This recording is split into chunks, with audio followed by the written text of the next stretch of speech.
Today's video is going to be a first look at the Helios 44M.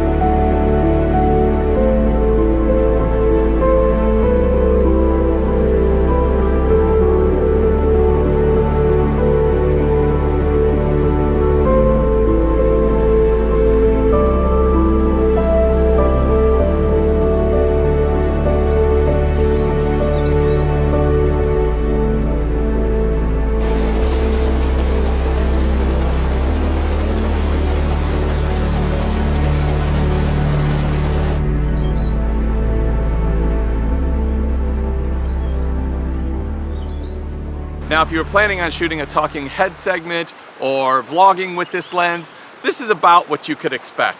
Now, it is very hard to set the focus on this because it is a manual focus lens, and it's also a lens that I cannot reach with my hand to set the focus. So I've basically used the guide on the lens. I've set it to about 2 meters, and then I'm using the focus peaking and trying to slowly back up until I see the peaking kick in, and that's letting me know that I might be roughly in focus.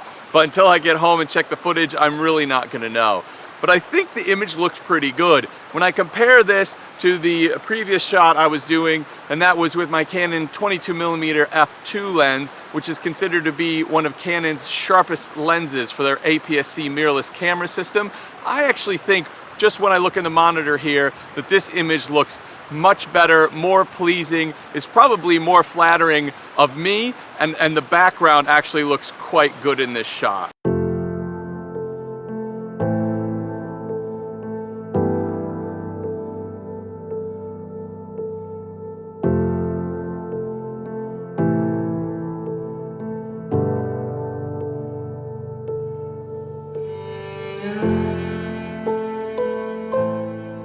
Now, there are a few things that really stand out to me about this lens after just walking around and using it for a few minutes.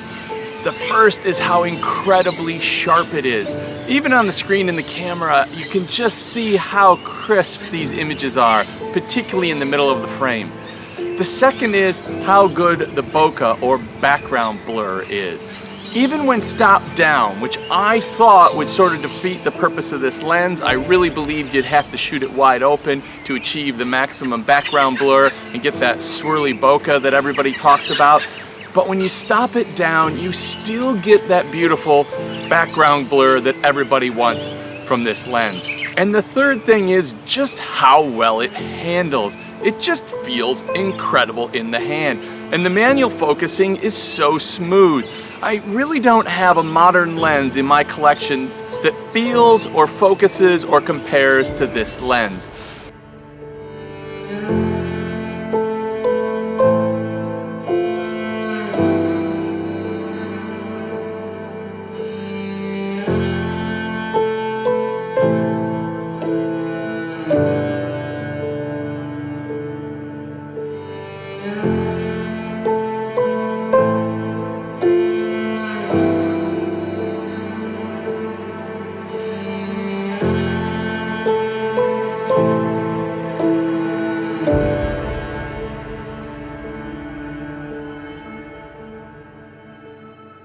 Now, these are only my first impressions of this lens, and in a future video I will take you step by step through the different f-stops and different subject matter to really cover the performance of this lens in a number of different situations.